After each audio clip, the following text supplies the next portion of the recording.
Hello, everyone, and welcome back to episode number 9 of the United Front Football Podcast with me, Big Meaty, otherwise known as Dan, and Ember Easy as well. So, welcome back. It's good to see you again. A few days later than intended, but we make it in the end. Yeah, just about, and nearly at double figures now as well. So yeah, it's getting there. That's a milestone. We're sticking with it. We're sticking with it. Yeah, be good fun. Well, we'll start off as we always do with questions from the audience. So, if you're not aware, every week we put out a tweet asking for your football opinions and hot takes, and if they're good or bad enough, we'll give you the airtime and react to them. So we'll start off. I'll jump straight out the gates. We've had Owen in with a couple of takes. He loves getting his oar in. He's got Everton is way stronger than the result suggested.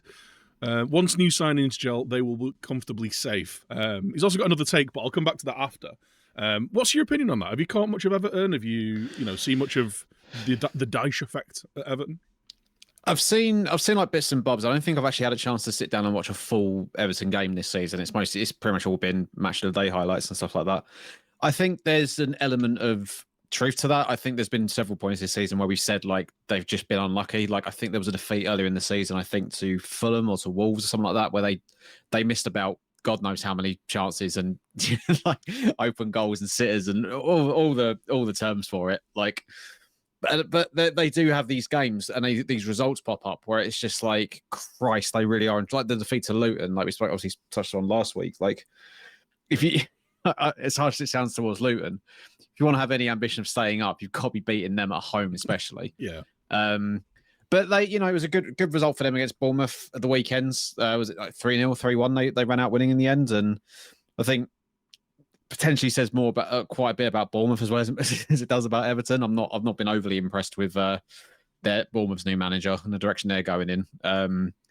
But for Everton, it's I kind of agree they will stay up this season. I don't know about comfortably, but I just think there are some really dross teams in the league this year, and whilst Everton are in that conversation, I don't think they're quite bad enough to go down. It wasn't like last year where it was actually quite close and like there wasn't really much separating, your Leeds, your Leicesters, your Everton, like and Bournemouth and teams like that. There wasn't really much separating those teams. Whereas this year there does seem to be quite a big gap between like who is most likely going to be the bottom three and who's going to finish like 17th and 16th. So I think they will stay up, but whether it's just about comfortable, but I think they'll be sweating up until about April, I think. Yeah, well, G Ditto says the similar thing, to be honest, like saying that the Everton are going to scrape survival again because of 3 worse teams, not necessarily, a better side. They're just they're just kind of not as bad as some others. And going on to what you were saying about the unlucky, you kind of make your own luck. But I've watched quite a few Everton games. I think I've watched like 4 Everton games in full. Where I've got them on in the background. Yeah. But then obviously caught up on highlights and things like that as well. And there are some ridiculous, like, how is that not gone in the back of the net moment? Like I think they've. I've just pulled up the. I know, like, not everyone's a stat head, and I know XG is completely like you can't tell everything from XG and things like that. Of course, but Everton, based off this, have created the 5th most chances in the Premier League. They're only behind Newcastle, Liverpool, Brighton, and Spurs, and they have missed the most chances. So that they're kind of like in the negative numbers for XG. So they've missed almost 9 chances based on their chances created. Which is crazy when you think they sold Neil Maupay in the summer. Yeah. The XG merchant, Mr. Clinical. But I think the recent signs have been a bit better. I think all season they've actually played pretty well. And it was kind of the same end of last year. They were getting a bit more solid. They were creating a few more chances. But again, story of last year was there's no DCL, so they're not scoring any goals. He's back now. He looks like he's getting his eye in a little bit. They've obviously got like Beto and the lad whose name I can't remember, the Belgian lad. The guy from Sporting, right? Yeah. Whose name I also can't remember. Yeah, he's massive though, huge. He's big dude. Full dash. Now they've actually got like a little bit of rotation and a few options up there. If they start putting a few of those away again, like come Christmas or January, it might be one of those teams. They might be one of those teams, like you say, who look like they're going to be comfortably 15th, 14th, 15th, rather than scrapping it out right at the bottom. But still early days. There's there's a long time to go, and it could genuinely go either way. It could be one of those seasons where it looks like no one can score a goal. We've all seen teams have that, right? Where they've had players who've traditionally been pretty reliable in front of goal just have a stinker, and it ends up them going down. Is there a better example than Leicester last year? I was going to say, Leicester's the prime example of that, right? Yeah. Like this had this reliable goal scorer. Oh, two even. Like, see, Nacho had moments in previous seasons and purple patches, like between and Patson Daka as well. Yeah, between those three, it's just they between the three of them, they all collectively decided not to score goals that season. Leicester went down as a result. So strategy. It did not pay off. I say it didn't pay off. They're absolutely walking the championship at the moment. So maybe it's like a part of a long-term plan. Just have a season where we can be like we're the best team in the league, not the Premier League. We're going to be the best team in the league next year. Doing a Burnley, basically. Yeah, essentially, yeah. Just go down. So. Remember how to play football. Come back up. Get slapped around. Cool. Well, like I said, there was another point from Owen as well. And whilst I don't want to go massively into VAR again this week, we covered it pretty well last week, and I don't think either of our opinions will have changed in the space of a week. No, not really. But Owen comes out with VAR isn't broken. The culture of refs and protecting the refs, culture of refs protecting refs is the issue, and to try and protect themselves instead of making the right call. And I kind of agree with that. It's like what I said last week. You know, it's not the idea of it isn't the bad thing. It's the implementation. It's the rules. It's the actual rules that they're following, and also the fact that they're kind of told when to go and when to be used. Fix it. I genuinely believe it could be not fixed overnight, but massively better overnight if refs were just given the option whether they wanted VAR or not wanted VAR. If they can go, I want to see that again, or they go, I'm happy with what I saw. And I think at that point everyone would be so much more happy because you've still got the refereeing the game, but getting that help when they admit they need it, rather than being told to go and look at a screen and a still shot and you've got this wrong, or having the feeling they've got it wrong just by being told to go over to a screen. If they're in control of that, if they've got the power of that, then that kind of changes the whole dynamic of it, I think. Yeah, and I was thinking about this earlier as well. Actually, like I think because obviously it's been like what nearly 2 weeks ago, and we're still talking about it, like the Liverpool Tottenham incident, and in a way, I can understand as a group why referees may feel sort of the need to sort of protect each other, especially at the moment, because there's so much of a spotlight on them, and it feels like there's been a lot thrown at them in terms of like people questioning how competent they are and if they're good enough to do it and their ability to work with VAR and all this sort of stuff. It must sort of create a bit of a almost like an us versus them scenario, which in the long run obviously isn't really going to help anything. And it's like, again, I'm not going to go too much into it, but like obviously Klopp coming out and saying things like, I think the best thing to do is have a replay, and it's like because my issue with that was I could hear the press officer screaming at that point. Yeah, can you imagine I'm just up for a tea. He said what? Oh damn it, Jurgen! Like I've seen the argument, because I get it. It's your club, right? Like you want to stand up for your manager and your club. I've seen the arguments from Liverpool fans saying like, what he said it because of this, and he's been what he's said has been taken a little bit out of context, and people running headlines to make it seem like he's demanded a replay. He hasn't. But my big issue is with it, and like before anyone chimes in, I've seen the full interview. I can still disagree with him with the full context. Yeah, Jack. Like, yeah. my issue with it was like, well, this doesn't, because that's the thing I saw loads of people say. It's like, well, he's just saying this to help drive the conversation further forward. I'm like, yeah, but it's not. That's not going to happen though, because what happened after he said that? It went from how can VAR be better and how can referees be better equipped to use VAR? It went from that. So Jurgen Klopp wants a replay. Should we replay this game as well? Should we play this game from two? And it's just like, well, now all of a sudden we're not talking about it.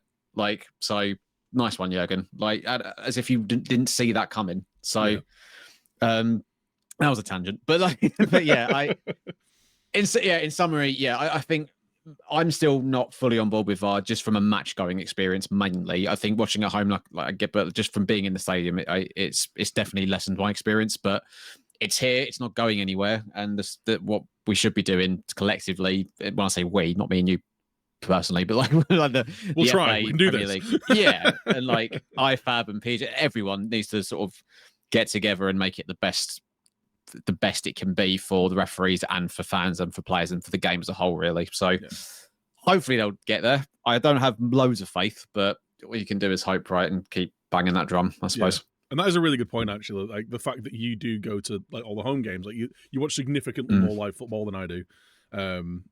So like as a match day experience, I've had very little exposure to VAR and and the delays and how it feels in the stadium, as compared to watching it on TV and watching it live. Obviously, I think watching it on Sky or TNT, you're gonna get the running commentary, you're gonna get the explanation, you're gonna get the replay. I could only imagine what it's like just sat in the stadium waiting for like a screen to go pink. Basically. I guess we'll just wait for this then. Yeah.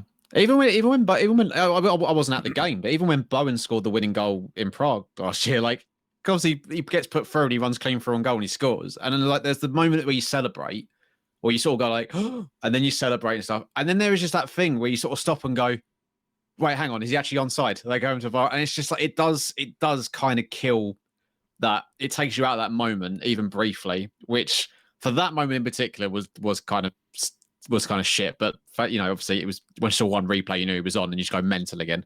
Yeah. But it's just moments like that is where it loses me. But like I say, it's not going anywhere. The Garnacho non-goal against Arsenal, because I was fully like, I was pants off running around the house. Then I got back and it's like, VAR checking this, and then I saw it and it's like, oh no, it's like, broken heart. And then your mate Declan Rice turns up and ruins it. Yeah. Speaking of Declan Rice, sorry, you were going to say something there. I was just going to say, I do think, barring any more like, moments where like the official just isn't watching the game incidents like we have with Liverpool Spurs, I think we're probably good to draw a line under VAR for the foreseeable, because I don't see how. There were going to be more shit decisions. There were going to be more contentious decisions and inconsistencies, and there were in some of the big games from this weekend that will never really come up in conversation. And just I think between the two of us talking about it every single week, she's going to be, after a while, she's going to be that old man who goes into a cloud. Of course, before VAR, there was never any contentious refereeing decisions, and everything was perfect. Of course. But like I say, you did mention Declan Rice there. We had another comment from Scott Chapman saying Declan Rice is a very good footballer, which is a surprise because he never showed it at West Ham, basically. Seriously, though, incredible performance. Do you think he's become an even better player at Arsenal, or is it just with better players he inevitably looks better? As the resident West Ham expert and Declan Rice expert, I'll hand that one over to you. Last one for the Twitter bio. I feel like I've answered this similar questions before on the podcast. I may have getting mixed up with something else. I don't think it's necessarily either. Like, which sounds really like sort of simplistic, but like I think he even said it himself. I think Rio Ferdinand did that thing where he's like, I know loads of footballers, and was telling a story about he texted him and stuff after the City game. I think Rice basically said, like, yeah, it's funny though, isn't it? Like, I was doing this week in, week out West Ham, and no one was really sort of talking about it in terms of like the wider football world. And that's where I'm at with it. I've watched a fair few Arsenal games this year because they're on the telly a lot, and it's not because I'm not that emotionally attached to him still. I'm like, I have to see him. But, you're all right, Declan. You're right, Dick. You're still thinking about us. But like from the Arsenal games I've seen, and especially like the City game the weekend, he's not doing anything new. He's not brought anything new to his game that I've particularly noticed. Like, he's still the Declan Rice that was performing brilliantly for West Ham for all those years, which still is justifiable why Arsenal paid the amount of money they did for him, because he's absolutely fantastic at what he does. What I will say is there's definitely more that can be added to his game, and I think he will get that at Arsenal, working under Arteta and working with better players. Then there's way more that he can add to his game and develop, and I think he's at the right club for that. Ultimately, it's ultimately why he wanted to leave West Ham, because we can't match his ambition of playing with better players and playing at a higher level. So I think we'll see more from Rice in the future, but as of right now, I don't think he's like leaps and bounds ahead. I think he's basically the same player he was at West Ham, but it's that thing, is it? He plays in a better team that gets more coverage, and obviously with the transfer fee, there's naturally more eyes on him. So now just more and more people are becoming aware of him in that sense. But like I knew this would happen. I said when he left, I call it the Michael Carrick effect, where it's like Carrick left West Ham, went to Spurs and then Man United, and everyone's going, "God, he never had this range of passing when he was at West Ham." It's like, he did. What do you mean? You never watched. It's the same thing with Rice. So I knew it was coming, but yeah, he's looks like he was great before he left, before he joined Arsenal, and he's great now. So, but I'm interested to see how he where else he can go in like 2-3 years time. Yeah, I mean it's kind of a weird one to come out for this week because I don't think he had a bad game in the Arsenal game. I don't anyone particularly shone in that game, to be honest, in the game of the weekend. Like, it was just, it kind of happened. Both teams negated each other really well. I think Declan Rice had a solid game. There was one particularly really good tackle. I think it was on Nunez when he was like starting to run through the defense. He just kind of like slid in and walked away with it.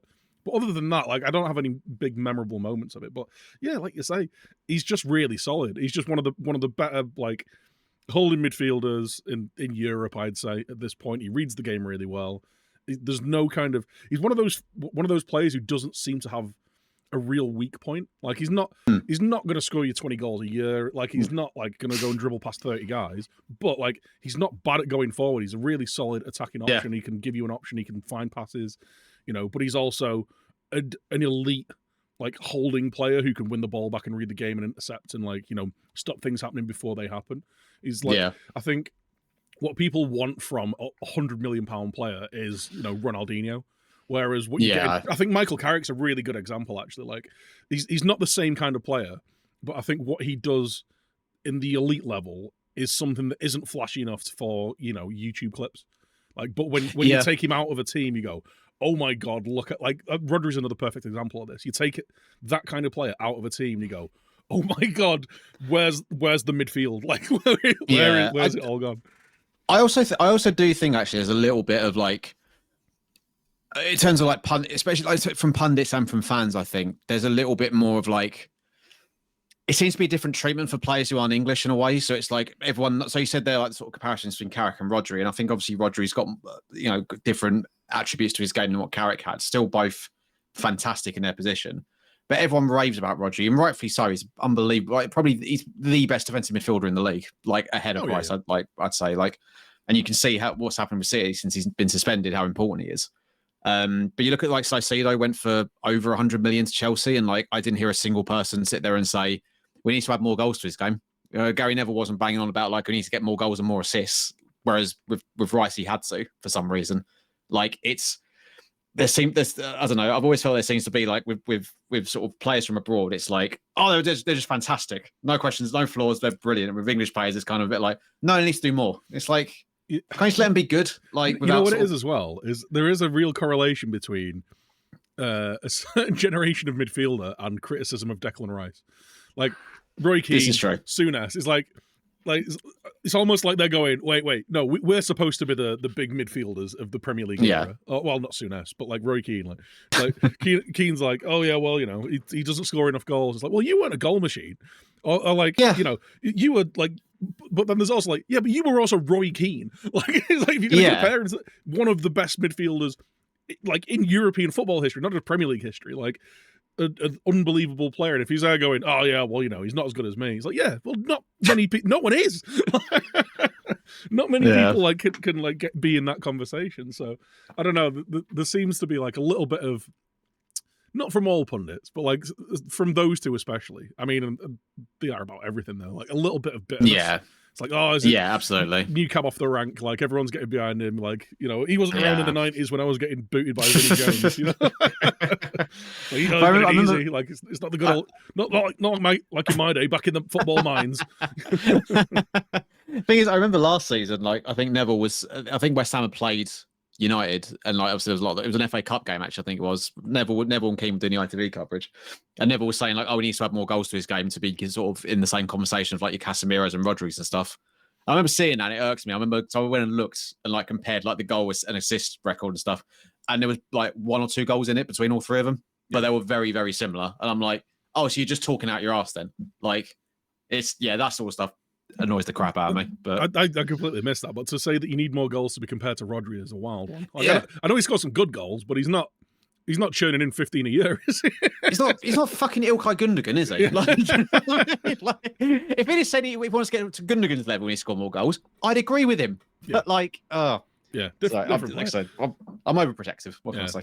Speaking of Gundogan, man, City really miss him. Oh yeah. Just as a quick aside, oh god, I mean, who wouldn't? arguably should have been the player of the year last year. He was just phenomenal and everything. I agree. What have we got left from the takes? I think we've just got a few Man United takes, haven't we? Yeah, I was going to say this should probably be a good lead in to the United, a rare Manchester United win the weekend over Brentford. We've got a few. I'll sort of rattle through them. So Keeney has messaged in saying McTominay should be deployed further up the park for Man United. Give him a role like he has with Scotland, and he'll dig United out of a hole. It's interesting. Cameron has just gone very simple. McTominay is much better than reported. Because I think he came under pretty heavy criticism from both of us the last couple of weeks. And Scott's back, saying another take is not too late. I haven't seen anything from Onana to make me think, wow, great goalkeeper. In fact, I don't think United will be any worse off had De Gea been the keeper these first 8 games. So let's start with McTominay. Obviously, he's the hero of the weekend. Yeah. Unlikely saviour of Manchester United, it turns out. Yeah, and he is a player I've been critical of, like this year especially. Like he's a player who I've never really had a bad thing to say about him, because he's always been one of those players who, like, he's been at the club since he was 5. Like he'll always give everything he's got on the pitch. He's just not technically that an elite level. He's a really good, solid player with a really good work rate and a lot of physicality.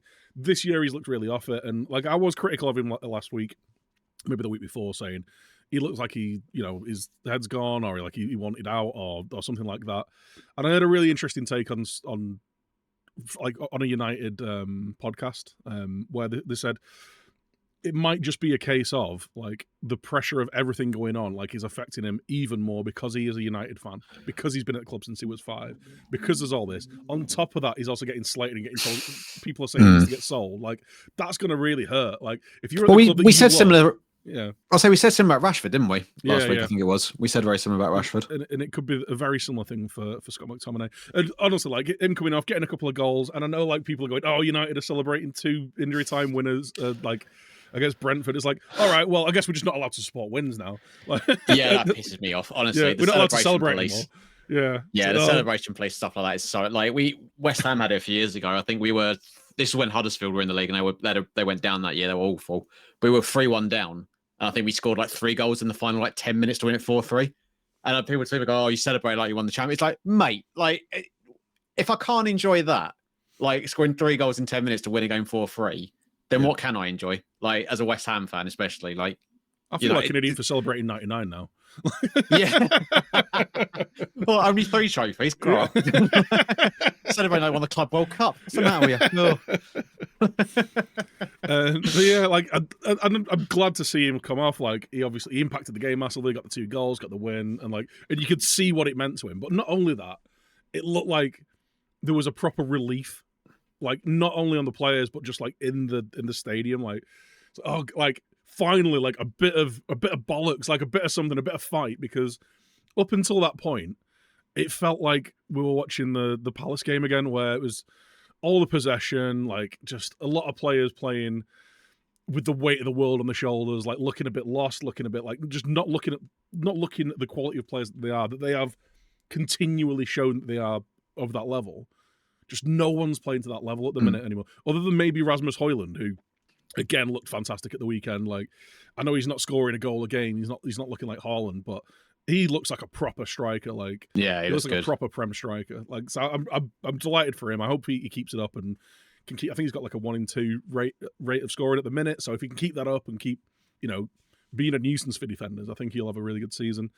And as an aside as well, I think it was really good to see Maguire have a really good game. Like not just a solid game, like where he was okay. I thought he actually had a good game. Like I thought he read a lot of the runs well. He wasn't at fault for the goal that we conceded. He cut a lot of things out at source.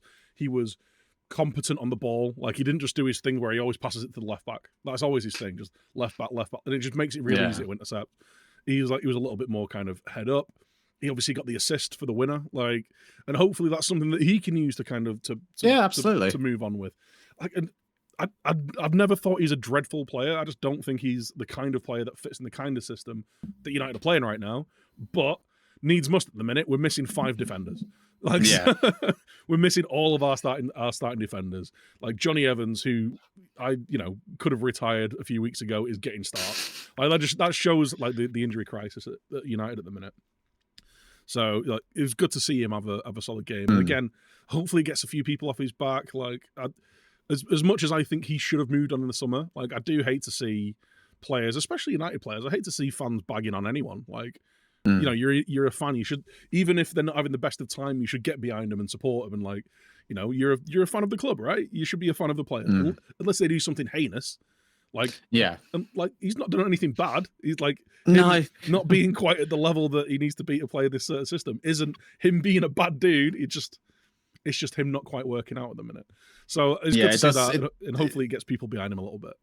Yeah, it does feel like with Maguire, like he's particularly the last, pretty much since the summer, I think probably because of the whole move to West Ham not materialising, and I think it then being put out from within the club that like, oh, well, you know, if he'd have gone, we could have bought another defender, but he stayed. So, and it's like, I feel like he kind of got scapegoated as a result, and that made all the ridiculous abuse that he gets even worse. And then like you add the fact he keeps getting caught up for England, which isn't really his fault. It's on Southgate really. Then the own goal, like I've said for a while, like it's almost people just slag him off for the sake of slagging him off now. It's like when he doesn't even really do anything wrong half the time. Yeah. So Man United players just easy headlines, aren't they? Again, like I guess so. Yeah, but you know, hopefully, like you say, it's a platform for him, or like a launch pad for him to sort of regain some form. Like if with all these injuries and amount of games coming up, he's going to get more game time, and hopefully he can use that to just build his confidence back up. And again, from an England perspective, remember when we got a tournament in the summer, and he's likely to be called up if he's getting minutes. Like I want a confident Harry Maguire going into that tournament when he's most likely going to be playing for England. So we might get to penalties again. We might need him to break a camera. Absolutely. Like, do not underestimate that man's ability to take a penalty. Yeah, best penalties I've seen in my lifetime. That was fantastic. It was unbelievable. It's something about centre backs taking penalties. They just put their laces through it. It just aesthetically looks fantastic. Well, I don't know where it's going, but it's going there quick. Oh yeah. Well, I meant on the so obviously like there was Casemiro looked to struggle again. Like obviously he was largely at fault for the first goal, along with Onana, which obviously Scott's mentioned. It's an interesting take. I know we spoke the other week about sort of De Gea revisionism.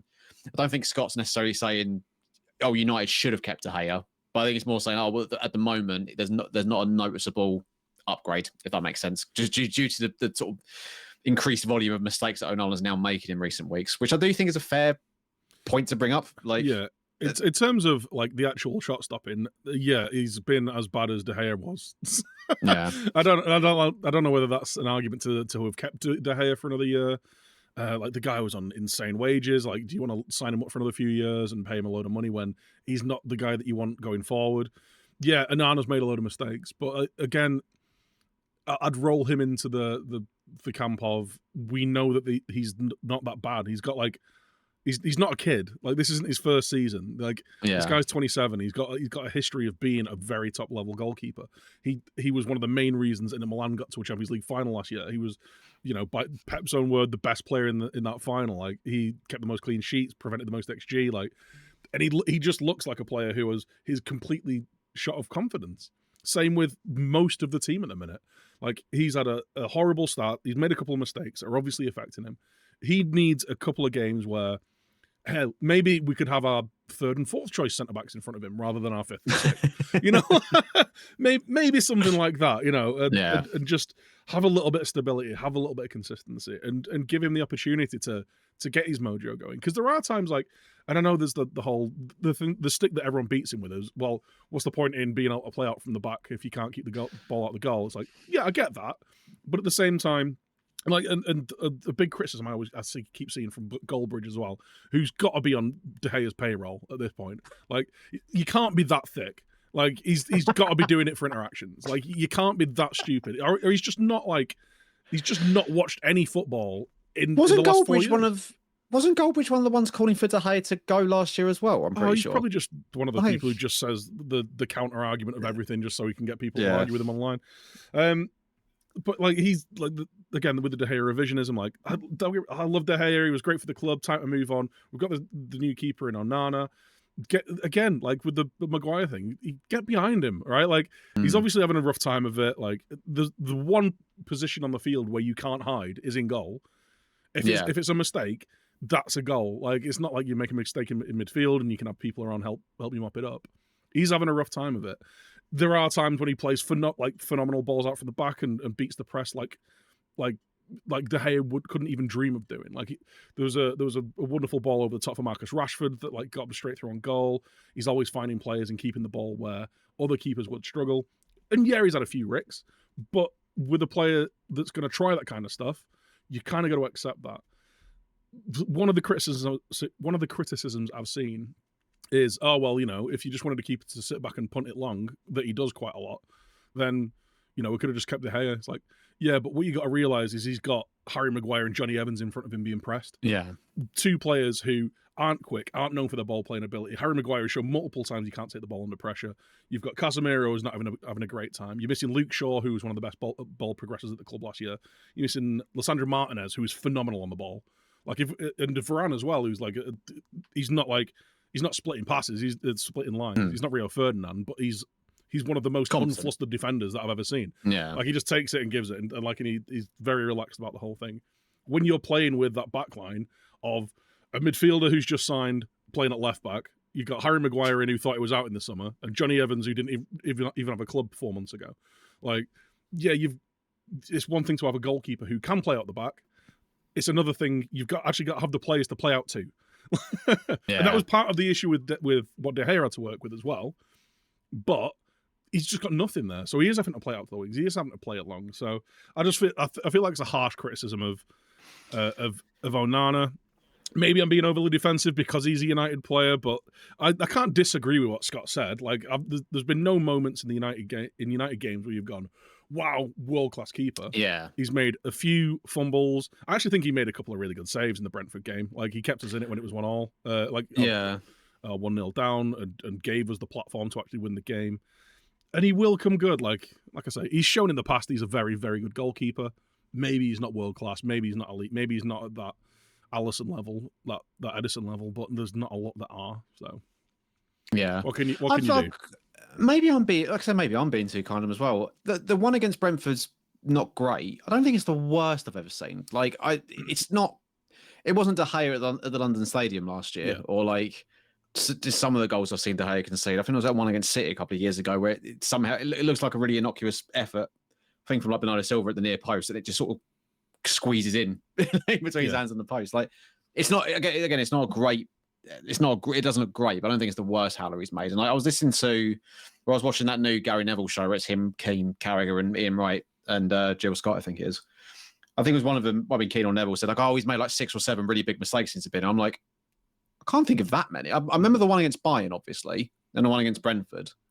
I can't think of like 6 or 7 howlers off the top of my head, unless I'm just forgetting some of them. I think with him, like recently, and again against in the week in Europe, like there was one of the goals he should have really saved. He went down too early and he got chipped over him. The one at Brentford, the thing is he gets his hand to it, which makes it look even worse. So he manages to get his hand to it, and it looks like he's like trying to scoop it out, and he like scoops it into the floor and underneath his own hand. Yeah. And I can't remember whether it was the live comms or something I've watched since, but someone mentions like it looks like he's trying to push it away from the goal, and he pushes it into the ground and in the goal. So like, and we talked about this in the past. Like maybe that'd be a great time for a goalkeeper to go, "This is why you tried to do this. This is why it's gone wrong." Like have a little bit of whatever. I'm not panicking. Like. No. It was again not a great performance. I don't think we were that terrible. It's just it looked lethargic. Players looked like they were slow at the weekend. But again, like last minute winner from a kid who's come through the academy who it gave a shit to. And another thing, Onana was one of the first people there celebrating with him. So God knows how quick he ran down the pitch. So that's great to see. And it's got to be. Yeah, thanks, mate. Cheers. You really dug me out of the shit. Yeah, pints on him.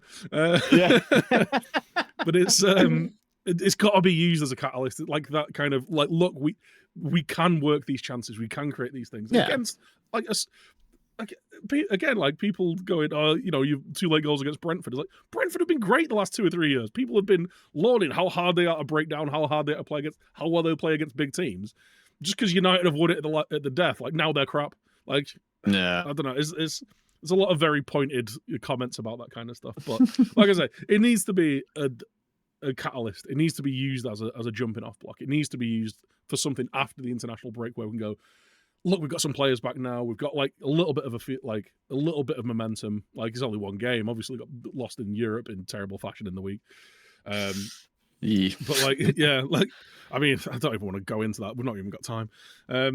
So, like, it just needs to step on. And one of the big things is like, as bad as United's start to the season has been, it's still only 2 points off third. Like, I know it's only 8 games, but 4 points off third. Sorry. So like, Right. let me just actually double check this. Sorry, 6 points off third. 6 points, but it's 2 wins like over the course of the season. Like, Yeah. If we had a poor start to the season last year, and it took a while to get us to get going, we ended up third. And winning a cup. There's still time for it not to be the end of the season already. Like, use it as a stepping off point. Get a couple of results. I think we've got Sheffield United at the weekend. Like, get another win. Like, this has got to be one where we go, all right, we're going out. We're going to put 3 or 4 past them. Like, we've got to go for it. And then use that as like a momentum thing. Because we've got City on the horizon. Like, who look a little bit shaky, but they're still City. They're still miles better than we are. So yeah, it needs to be that. It needs to be used as that. And like I say, if we can get a bit of form, turn it around a little bit, and just stop the rot right now, we could have another all right season. I think it's going to be so tough to get in the top 4 this season, not just because of United's poor start to the season, but because of like Spurs are back at it, like Liverpool look back at it, like after their terrible start to the season last year. City and Arsenal are obviously really good. Villa have started really well. West Ham, like, just keep up behind. Have had a great start to the season. And, again, just like really solid. They know what they're doing in the system that works for them, and just seem to keep picking up points and picking up wins. Speaking of, 2-2 against the Newcastle that have just absolutely slapped PSG around.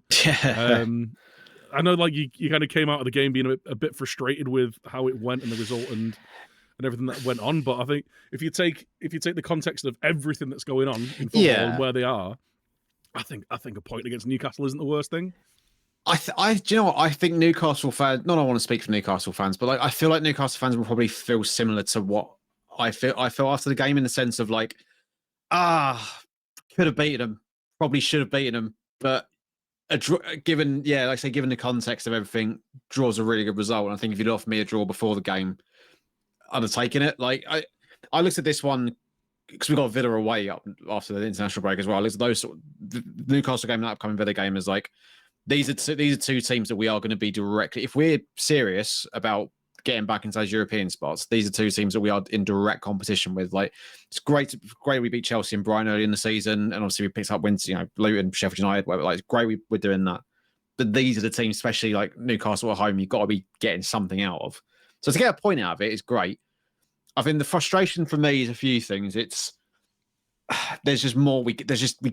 I think we could have killed the game off by half time, because I thought Newcastle were dreadful in the first half. Not taking anything away from us.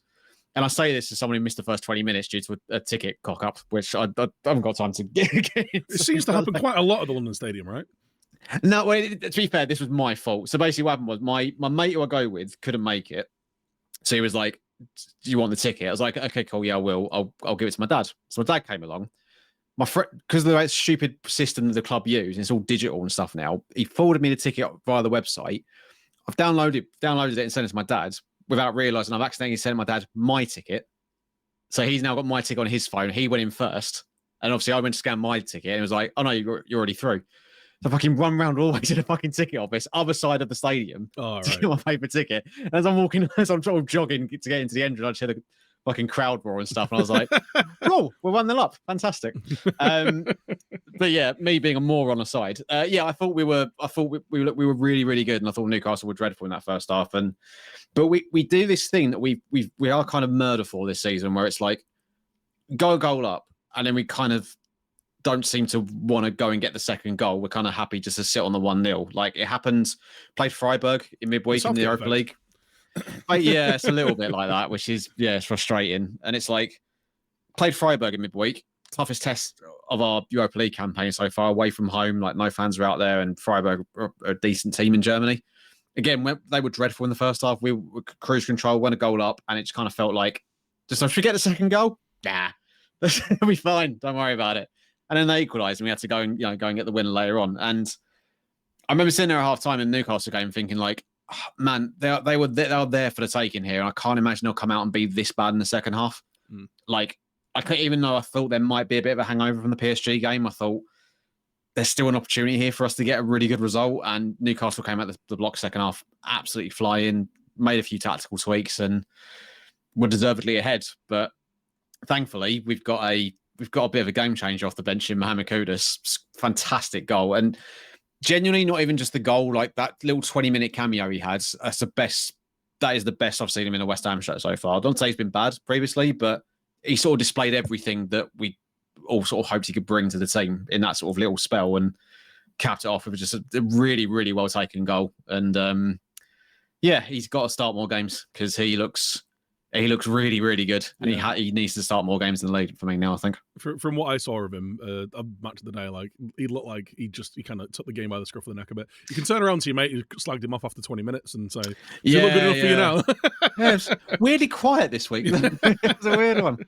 It's a weird one. As an outsider looking in, it seemed like, I mean, like you said, it was a game of two halves. Like you could have been two up in the first half, but equally Newcastle probably could have got 2 or 3 in the second half. And I think overall draws a fair result. I think Newcastle are lucky to have 10 men on the pitch, to be honest. But like it was the same thing with Man City, right? And we'll talk about that soon, I guess. And I agree. Like on your note of like the free kick that led to the was it the first goal or the second goal? First goal. Oh, Christ Almighty! Yeah, that. I mean, you see him given, but they're so soft, and it was. You do see him given because it looked like he realised he wasn't getting to the ball and thought, best chance is to throw myself on the floor and look like I've been fouled. And the keeper, and the keeper, the ref bought it. But yeah, I think it's just one of those things. As one of them where it's like it always feels more egregious when it happens to your team. I know. Well, it's one of those they say, oh yeah, you do see him given, but it's like, but I expect to see him given in the same game. Do you know what I mean? Right? It's like that gets given, and there was numerous occasions where like similar fouls happened. There was one on Antonio in the second half where like he essentially, I think it's might have been Trippier or whoever was playing left back, might have been Dan Burn. It just throws him to the floor, and they look right in front of the linesman. The linesman's like, "No, it's fine, play on." Like, what? Like, what do you mean? I mean, you're running to Dan Burn. What did you expect? Yeah, to be fair, he's a big old boy. But yeah, I can comfortably say I think Peter Banks may have dropped the worst refereeing performance I think I've seen at West Ham this year. He was horrendous. Just all like the free kick led to the goal. I can maybe give him a little bit of leeway. But he essentially bottled giving Bruno a second yellow card because it happened so quickly after the first one. Yeah, I feel like a lot of refs do that. Like, and especially like if the first one was like, oh, like I could have given a yellow for that or I couldn't. Like, even if it's a really bad tackle, the second one, sometimes we'll go, oh well, let's just carry that one over for this one. Sometimes, and whilst I don't want to see teams going down to 10 men. Like, if you're giving a yellow card and he hacks someone else down, he's got to go. Like, we'll talk about the same thing with Kovacic, right? Like in a bit, but you've just got to have the balls to make those decisions, and it'll stop people doing those kind of fouls, and it'll eventually stop injuries and shit as well, right? Because the second one that he didn't get booked for, we were breaking for a counter attack, and he just goes through the back of Ward-Prowse, I think it was, and it's just like, I know you've only booked him 2 minutes ago, but like that is still, I don't care. Like, if it was in a nothing area of the pitch, I could maybe understand it. But it's like he's literally stopping us from forming a counter attack here. Like that's you can't get away with that. That's supposed to be a yellow card every day of the week if it's a professional foul, isn't it? Yeah, absolutely. And there was even one like Emerson. Foul.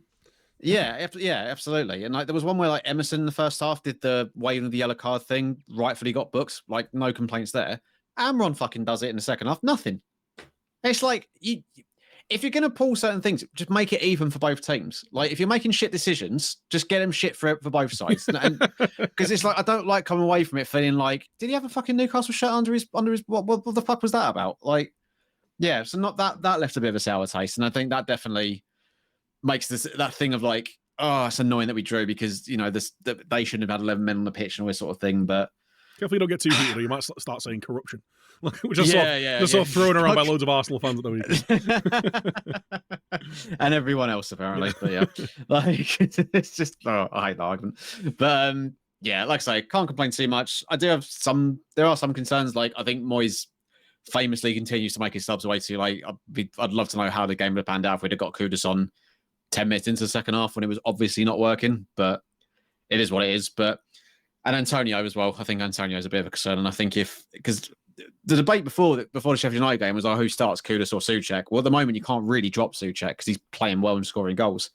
Antonio's not really doing either at the moment. And I think it was interesting, actually. There was a bit, sort of last 20 minutes of the game, Paqueta almost went up front as like a bit of a false nine. And it weirdly works because he's quite good at holding the ball up. Yeah. Because he's quite strong. He likes backing into people. And he's not a slight guy, is he? No, and he likes doing it because he's like, I'm going to do a step over in a minute. And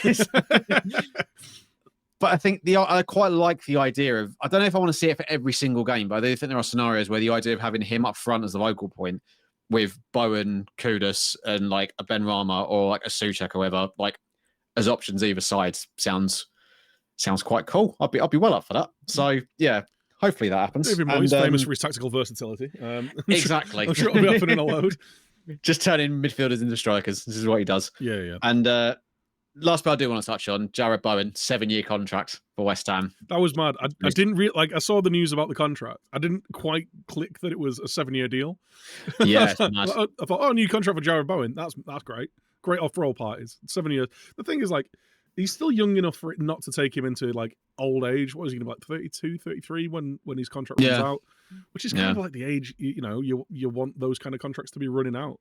And I mean, speaking as someone from the outside looking in with West Ham, I think it just makes sense on every level. I think he's at a club where he knows he's going to be starting every game, where he knows that there's a lot of the tactical focus is to get the chances for him to shine because he's such a productive player. Like everything I see seems to be like getting him free, getting him chances in front of goal, getting him on the ball, and at a club where he obviously he's got a lot of affinity to it. Like he's dating Danny Dyer's daughter. Like he's a massive hammer, and it just seems like everything's clicked into shape for him there. He's got. I mean, you could speak better for than me on this, but it feels like he's a bit of a cult hero there. Like he's got a proper support around him, and like I said, it just makes sense. Stay there for the majority of your career. West Ham are doing well. They look like they're on the up, and yeah, why not stick around? And if it is a case of someone does want to come in for him, then they're going to throw some serious money at you. So it works both ways, right? I think that's the thing. Well, it's interesting to say cult hero. I think he's kind of surpassed cult hero now. I think obviously he knows what happens in the future.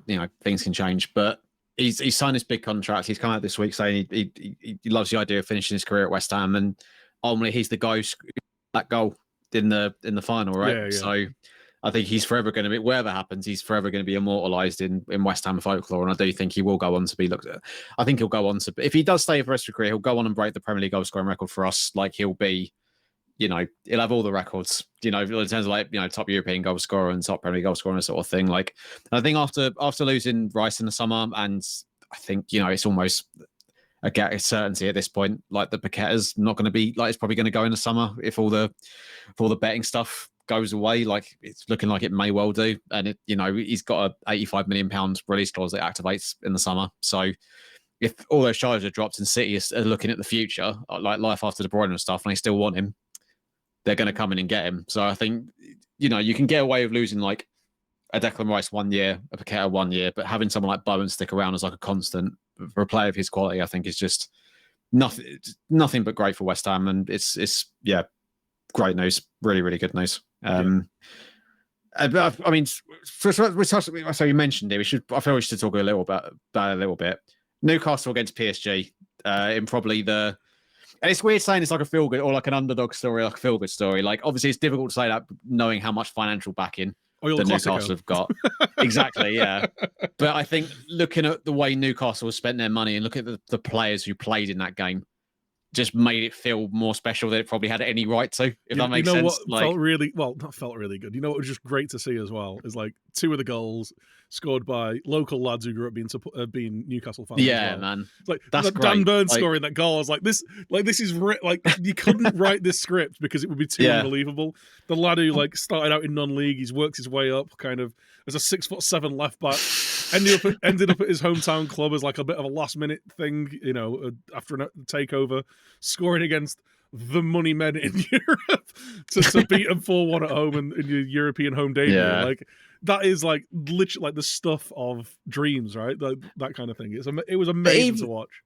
But even I'm pretty sure, right? Because it was what Almiron, Dan Burn, Longstaff, and Shah. I think Dan Burn was the only goal scorer who wasn't signed during the PIF that sort of period. Like Shah, Almiron, obviously brought in by Bruce, but I think Almiron was Benitez, Shah was Bruce, I think, and obviously Longstaff's come through the academy. Like it's incredible for them, and like I think this is really it's probably going to be one of the only times seasons you can look at Newcastle in the Champions League and sort of appreciate there's a bit of pureness to it, which again feels really weird given what their ownership is, but like.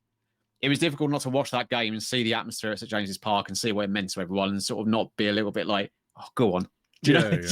Because when City do it, it's kind of like they try to, like, you know, they try interviewing City fans who like support them in like Division 2. And it's like, yeah, for them, it's great. But like trying to paint City winning the Champions League as like an underdog story is just never going to fly, ever. It's like something that Newcastle was great. It's something that I heard brought up. And I can't remember, it might have been on the radio or another kind of football podcast or whatever. But like the City winning the treble has gone out of people's minds very quickly compared to like, and again, maybe it's just because I'm a United fan and that's like one of my earliest memories of being a United fan, but it felt like it was just such a massive deal. It felt like the entire city of Manchester was on party mode for like 5 years. Like, yeah. and it was this massive seminal moment in British football that like they've done the treble, like, and it was like a huge thing and it's still talked about now. Whereas we're 4 months on from City doing it, and people are kind of like, "Oh yeah, well they did the treble last year because, well, you know, of course they did." You know, that's the thing. Like when they won the Champions League, and I mean, or even just when they did the treble, it was almost like a bit like a finally. Yeah, oh, it took you so long. Yeah, you waited. Yeah, Christ. Why didn't you do it with Aguero? How rude! Like, yeah, I know. So yeah, and like it's interesting you mentioned the United one in comparison. Like I watched the David Beckham documentary last week. And like you forget, obviously United spent money in that period, but like you forget like just how many players from the youth academy were in that team. Like that golden generation of youth of like, you know, your Nevilles, your Giggs, Beckhams, and all that. And it does. It's not the same. Like I don't think it's comparable in the slightest. And I'm bigging up Man United here. I don't feel good about it, but like it's not. It's in no way comparable. Yeah. But yeah, it's in no way comparable. But yeah, I think for Newcastle, just. Look, it makes the 0-0 draw. I thought they were quite bad in that game. It makes that 0-0 draw against Milan look a lot better, and Dortmund are having a bit of a wobbly time of it at the moment. So they'll go into that Dortmund game. I think they've given themselves a really good opportunity to get out of the groups. Like, yeah, and then after that, it's you know, it's the cliche, but it's knockout football. Anything can happen, can't it? Like, absolutely. Two legs of knockout football. I would not want to be going to St James's Park on a European night either. Like, no, especially let's bear in mind when the knockouts are played in like February. February in St James's Park. It's like it's gonna be rocking. No one's gonna be wearing a shirt. You won't be able to feel your feet. I had the game on in the background. My missus doesn't watch, like, does no interest in football whatsoever. But obviously she's from Paris. PSG were playing. She was like, "Oh, was that PSG?" Yeah. So I was playing Newcastle, and it cut to like a shot of like 4 dudes with their shirts off. She was like, "Why have they got their shirts off?" I just went, "Newcastle in it." That's just what they do. Geordies, you know. I can't give you another better explanation. They're just from Newcastle. Yeah. It's just they love getting their kit off in the football. That's like away the lads. Let's go. Away the lads. But yeah, it's nice to enjoy Newcastle having a little bit of soul to them before inevitably it just gets slowly taken away by all the Saudi money. Yeah, so there was a period of that with City. Like I remember, like it was like post takeover, like they brought in a couple of players. I think they signed Rubinho and like a couple of like big signings, but it was still like the core was the players that they signed previous to that. And like there was still this like underdog story going on with it, and it's like, oh well, they're finally challenging at the top table, and it's just gone away now, like because they are just 115 charges, stamp it. Like, there you go. But I hope, like it's almost inevitable, but I kind of hope that doesn't happen to Newcastle because I know Newcastle fans won't really give a shit, but like you don't want to see. You don't want to see big football institutions kind of like lose their soul, and that is, I mean, to completely go on a juxtaposition. That is my worry with the whole like Qatari bid for money. Like we're already seen as we flash all the cash, even though like we're playing out of port, like training out of porta cabins and our stadium's falling apart. Like we still spend a load of money.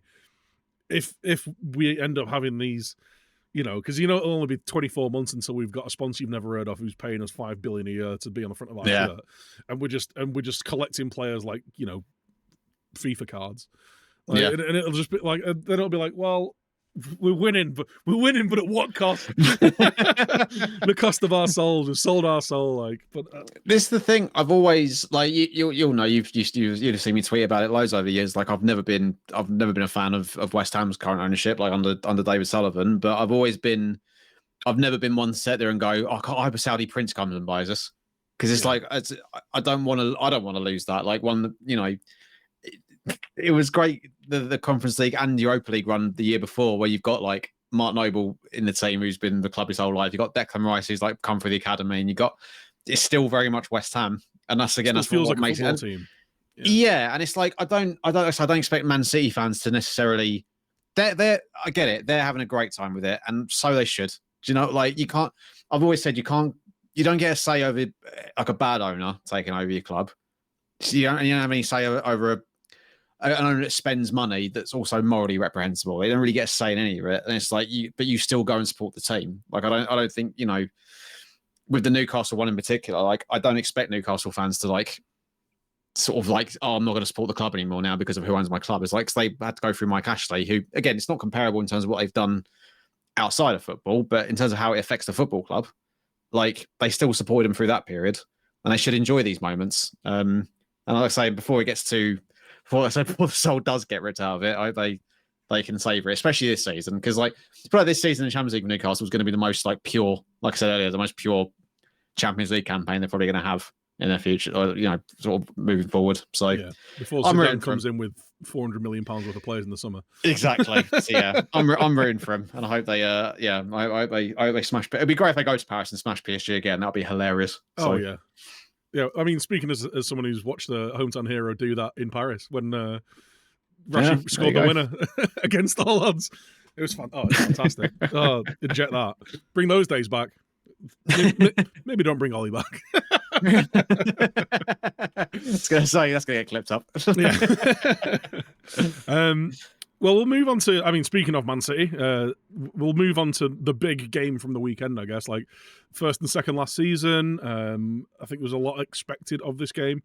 And I think it delivered in a big way, but just not in the way that people hoped. It was, and we're obviously talking about the Arsenal 1-0 against Man City at home. I think it was like such a chess match of a football match. It was two teams completely cancelling each other out. And let's not forget, like, two teams who were missing some of their biggest game changers. Like, we've already mentioned Rodri missing for Man City, still missing Kevin De Bruyne as well, who's looking like he might get back before Christmas, but it's probably going to be after Christmas when he returns. And he depending on what kind of conditions he's in, he could define how the rest of their season goes. But Arsenal missing one of their most effective attackers in Saka, who's been outstanding this year. I thought he had a great season last year. I thought he'd started the season really well. He needs a game off every now and again. The lad's still like, 21, 22, and he's just he's getting running at the ground a little bit. And there's this thing in my mind of like, Jack Wilshere. Is he going to be 25 and his knees are going to fall off? Like, and I think there was other things with Jack Wilshere that played into that, but when you see a young guy literally playing like 50 games a season, there's the conversation. There's been the conversation around Hazard. Obviously, Eden Hazard announced his retirement earlier this week, and I've seen that sort of conversation being put forward of like, you think this guy's been playing since he was like 17 at Lille, and then just never stops playing pretty much since that moment, and now he's retired at the age of 32, and like he had loads of injury issues at after a massive move to Real Madrid, never played for him because he was always injured. Yeah, and I think that those stem from like historic ankle injuries as well. Like I remember there was a Tifo video on like what's happened and why he's not been the player he has been whilst he's been at Madrid, and it just stems from like these accumulation of injuries that stop you obviously being able to train or get any momentum. I'd sorry the first time with Wayne Rooney, like a lad who'd been playing Premier League football since the age of 16.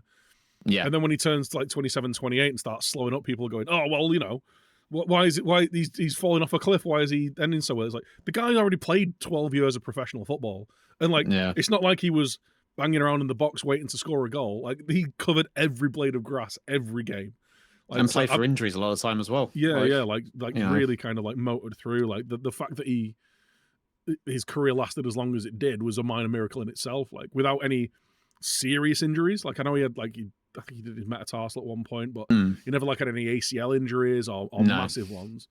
Like he's obviously like he's a burly bloke. He's a barrel of a lad, and the fact he had that career, and it's a similar kind of thing with Hazard, and you see it with a lot of players that come through really young and play a lot of games really early, and that is a concern that I have with Saka. Like been a mainstay since he was 18 and didn't have a Premier League game off. Was it like the last 2 years he's not missed a Premier League game? Yeah, he's played every single one. Yeah, like and then you 60 odd games straight. Like is insane. And then you factor in like England games. Like he's become a pretty important part of that England team now. Like I think he played a decent chunk of the Europa League games last year. They expect him to play a lot of the Champions League games this year. Like it's a lot. It's a tall order, and it makes you work. Like because Reece Nelson isn't. I think he plays on the right, but if he does, like Reece Nelson isn't. He's all right, but I wouldn't say he's like a natural step in for Saka. Not many players are, to be fair, but I'm surprised that's a position that Arsenal didn't look at in the summer as like an area to maybe get some backup. I wonder whether they'll end up in a similar position as Spurs did with Kane. So like you're trying to bring in a player who can be an effective backup. Essentially, it's like you're going to be signing a player, looking to bring a player in, going, "Oh yeah, you're never going to start, but we need you to be really good when we need you to play." So I wonder whether that's something like maybe like one of the players that are already there, because they've obviously picked up Trossard, who's like a versatile forward. Jesus can play off the wing. Maybe even Havertz could do like a similar, obviously a very different kind of player, but a left-footed player off that right. They need to find something though, because like you can't run this kid into the ground. Not just for like, it's just not good for Arsenal. Like to have someone completely burnt out and not be able to perform. Like you need to be able to give someone a week off every now and again. I imagine it's easier. I see what you mean with the sort of Kang issue, but I imagine it's probably easier for like wide attacking players because they're usually you can get some versatile players in that sort of area of the pitch where it's like can play anywhere across the front three sort of thing and sort of slot in where needed. So I'm sure there's players like that out there. They just need to something they probably need to look at in the future. And maybe him getting injured and being out for a period of time is probably that might be the wake up call the club needs to sort of go, okay, we should probably get this sorted. But I going back to the game, I sort of we went on a complete tangent there. I agree with what you were saying. It's very much like, I mean, you call it a chess match. I thought one of the most boring games I've seen this season. I mean, I don't know if you've ever watched chess. No, it's true. I enjoyed the Queen's Gambit, but it wasn't purely for the chess. So, it wasn't the thing is, these games usually aren't these days anyway. The sort of, the big title battles or those sort of games where it's like, the two teams who are going to be in the title mix, they're usually underwhelming because there's so much riding on it. But what I will say is, I think I said this about Arsenal earlier in the season, they've got this ability, it seems this season, to just grind out results. Whereas it felt like last year there was and I do think there is still a little bit of it there lingering, but it felt last year was a little bit of a soft underbelly to Arsenal, where you're sort of like, all right, when they're going to implode. And obviously they did as much as their fans tell you they didn't. They did.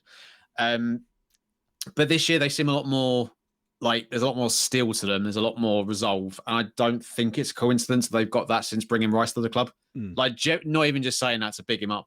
Like, I'm taking my cheerleader things off for a second. Like, I do think having a player like that makes such a big difference. And again, you look here with City and Rodri, you take Rodri out of that team, they haven't won a league game since he's not been unavailable. Like, I don't think that's necessarily a coincidence. Like, I think having a player in that particular position of that quality can make such a difference. And not even just him, for Gabriel and Saliba were fantastic as well. And it makes it even more mind-boggling that Gabriel couldn't get into the team for the first few games of the season.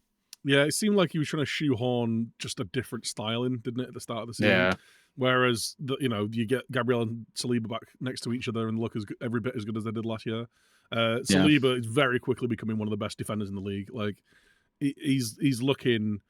He's one of those defenders where you look at him and go, what can't he do? Like, he's not the biggest, like, in terms of his frame. He's like quite a slight frame, right? But he's tall, he's good in the air, like he doesn't get bullied on the ball. He's reads great, the game he's great really on well the as ball. well. Yeah. And he's just like, he's so quick, like, as well. His catch-up pace is really, like, scary. Like, you get past him, it's like, you think you're past him, it's like, no, you're not. He's back. This time in pod form. Well, a lot was made.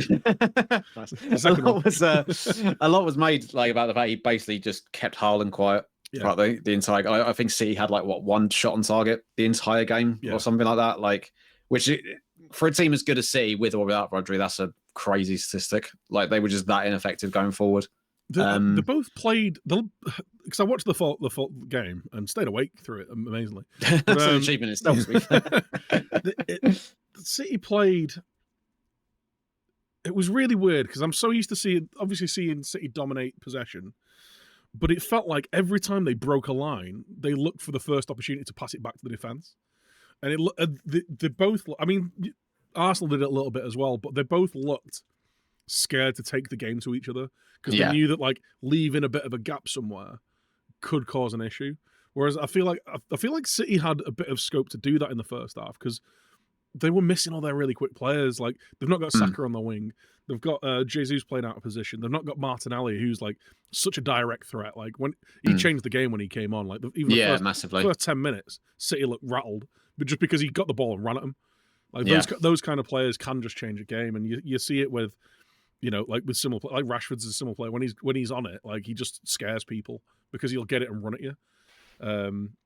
And I felt like City could have taken the game to them in that first half, and they just didn't. Like I say, they'd break the first line of a press, they'd do two passes in midfield, and then it'd be back to the centre-back to recycle it again and try and do it again. It's like, make a killer pass. And I understand they're missing big players. Like, they're missing Jack Grealish, who is one of those players. He's not the quickest, but he will take the ball out of defence and make people come over to him and open up spaces. But I felt like they didn't utilise a lot of that threat.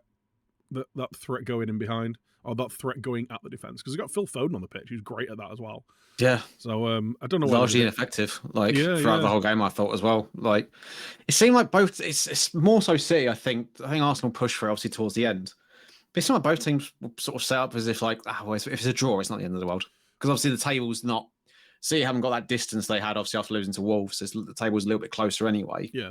But it seemed like both teams would have been fairly happy with a point. I think, like you said, Martinelli coming on changed it for Arsenal. And actually, towards the end, I felt like with the way the subs panned out, I felt like Arteta not only got his subs pretty much spot on, and I think Tommy Asu and Havertz combined to set up Martinelli. So all three. Well, I don't think they made more than 3 subs, but those 3 substitutes all combined for the goal, no matter how fortunate it was. Yeah. Whereas I felt like City, like, taking Alvarez off, I thought was a bit of a weird one. Like, I felt like maybe could have stayed on to unlock something, even though he wasn't having the best game ever. Yeah. I think actually, like, to mention someone that we've talked about in the past, I think Doku came on and did a very similar job to Martinelli, because he's another guy who'll just go, I'm running at you. Get ready. Yeah. Like, and he did a similar thing, but again, it did feel like Arsenal maybe edged it over the 90. A draw would probably have been the fair result. But, I mean, it's a big deflected goal after a decent bit of play. It goes in. Sometimes they go wide, sometimes they go over, sometimes they go in. Arsenal take it on the day. There's only 2 points between them in the table. Like, and if obviously it was a draw, they've been on even points behind Spurs. So it's very early in the season. I said this the other day. Like, I refuse to admit that anything's a title race if Spurs are at the top of it. Like, so this is in no way is this where the table's ending. Or I look forward to Spurs being down in 6th by March. So. It's got to happen at some point. I refuse to believe they keep this up for the whole year. There's not enough data to suggest they'll carry this on. Yeah, it's the really annoying thing is they're actually we've said this before. They're actually quite likable at the minute as far as the Spurs team go. Maybe Yeah, not for you. I say I'll give you Ange. Ange is likable. I still the rest of them go fuck themselves. As far as I'm concerned. Sitting on the fence as always. Yeah, well, that's me. I was gonna ask you, like, you mentioned about the way the table's sitting right now. Like, the table, Arsenal winning that game, I think for the neutrals, it makes the table look a lot more interesting than I think it had been had City won. It does feel like we've been down this road with City enough times, though, that we shouldn't get sucked into it in terms of, like, we say at the start of every season, right? They start quite slowly. They experiment a little bit, have a few wobbles here and there, and it sort of gets to sort of after Christmas, and they just put a run of like 15 wins in a row together. Yeah, and they just blitz everyone else. Like, you get to Christmas, John Stones decides he's the greatest libero the world's ever seen, and then they go and win the treble. You know, yeah, John pretty Beckenbauer. much. You know? I mean, I guess it like does it. Let's say De Bruyne doesn't stay fit for the whole season. Let's say he comes back, picks up the odd sort of niggle here and there, and he's out for, you know, that thing of like plays 3 games, misses 2, sort of thing you see with players coming back from big injuries. Potential that City don't get it done this year, and I think I'm speaking this more as a hopeful neutral of just like, I just want an interesting title race. Like, the title race last year was fine, but it was done by 5 games to go thanks to Arsenal's incompetence to see it through. Like, whereas like you've had like the Liverpool City title races in the past, but again, because City just didn't stop winning, it was kind of like they're not going to slip up. Like, there's almost like this air of inevitability to it. Whereas like you're getting 97 points, that's cute. Yeah, exactly. Yeah, so it's just like, I don't know. Is there? I mean, obviously there's a chance, but like, do you see it going any other way than that, or could we generally see like both Arsenal and Liverpool competing for it this year? So. And I mean, if Spurs keep playing the way they are, I mean, I know they've been lucky in a few games, but like, in terms of just like keeping it interesting, I kind of hope they do. I hope after 15 games, they're still in the top 4, like close to points. Yeah, you know, like just to keep it interesting. Because anyone other than winning the Man City would be, I think, just good for the Premier League, to be honest. As much as I'd hate to see Liverpool or Arsenal win it, like you don't really win regardless what happens, really. Yeah, like, I know. The thing is, like with cities, you can always just go, well, of course they did. They've got all the players and all the money. Like, like you can kind of just palm it off. Like I say, like no one's really talking about the treble because it's Man City. Of course they've won it. It's like it's almost like Bayern winning the Bundesliga. It's like, well, of course they did. They're buying. They're spending more money than everyone. They just nick everyone's players all the time. But it just for the interest of the Premier League, I think it'd be good. If there's a season where City do slip up, this is the one, though, I think. Like you say, they're missing Kevin De Bruyne, who I think has been over consistency over the last 5 years, probably the best player in the world in terms of like game-to-game performance, importance to the team, like his delivery of not only like just straight assists and goals, which is really high anyway, but just effectiveness in games and clutch moments. Like he's that guy. He's Beckham in '99 for United, but over 5 years for City. Like he is ridiculous. I mean, you're saying you're watching the Beckham documentary before. Like I didn't want to go on too much of a tangent with that, but like in that period, that '99 period, he was the best player in the world. Like we'll have this discussion. You know what? We've got an international break. We'll discuss. I've not actually watched the Beckham documentary yet. Right. Okay. I'll watch it and we'll talk about this next week. I've got something planned. We'll talk in between episodes. I've got something planned for next week's episode. I think it'll be fun. But yeah, that will tie into this. So that's absolutely. So to go back at the point, like you're missing a player like that. You're missing Gundogan, who has been one of City's best players for the last 3 years. Like he's gone on a free. They're missing and just missing players through injury as well. Like they're missing Grealish right now, who's been who was one of the better performers last year, and just like been missing Rodri, been having defensive issues. Like I think it's just this culmination of that, as well as obviously Mahrez as well. Like I think I said when he went, and I said the same thing when Mane left Liverpool. I think people are really underplaying how much they're going to miss him. And lo and behold, like after 20 games, Liverpool are down in 12th or whatever. It's like, I hate to say I told you so. Like, and I wonder whether it's going to be a similar thing with City, because he was another player who he'd get 2 goals in the last 20 minutes. Like he'd come off the bench and get a couple of goals and get a win. I dare say the Arsenal game, that might have been the same kind of thing. That was the kind of game where he comes on, finds the out of space and just fizzes one in the bottom corner. You know, like that was the kind of player he was. I don't want to say City are kind of in a transitional phase, because I don't know how much I believe that, but you could kind of make the argument for it, and I could kind of understand it, if that makes sense. Like in terms of players they've let go of, And like, even without, I think the injury may accelerate the conversation around De Bruyne's long-term future, just because like he's like what 31 now, 30, 31. To get an injury that's that sort of big could impact how he carries on into the later part of his career, right? Yeah. So well, it's an interesting one. He's 32 now, like so he's 32. Yeah. Christ. So I mean, I think he only turned 32 at the start of the season, but yeah, like he's on the downslope of his career. He's not going to be getting any better or any more kind of injury resistant, is he? Like if he's been picking up more and more knocks the last few years, and that's only going to continue like the older he gets. But I think as well, like I don't necessarily think the players they've moved on have been the wrong players to move on, but the players that have come in to replace them aren't of the same quality or are unproven. Like perfect example, like Kovacic, as good a player as he is, and I think he has been a bit of an underrated Premier League player the last few while he's been here. He's nowhere near a Gundogan. Like he's not touching that. Same with Nunez, as effective a player as he can be. Like he's not like he's a 21-year-old. I think he's 26. Like this is a guy in his prime who has been playing for Wolves. Like and he's a solid player. He's a really good ball carrier, but he's not going to be as effective as these kind of players. Doku, he's one of the. We'll see how good he's going to be because he's very young. He's very raw. He looks really exciting. Yeah, but again, he's another player who, like it could be great, it could not be. Like, and City just don't have the depth that they once had. Like to be bringing on. I think someone said it in my Discord. Like they're bringing on Oscar Bob in certain games as a forward option. It's like where previously you would have, a Mahrez coming off the bench or like someone like that to affect a game. Now you've got these kids coming through the academy, which is great to see, but really young players, unproven players, or players that just aren't of the same quality. And like Kovacic isn't going to be getting any better. He's solid. No. He's a good midfielder. He's a great ball carrier. But he's not going to affect a game in the same way that City midfielders have done in the past.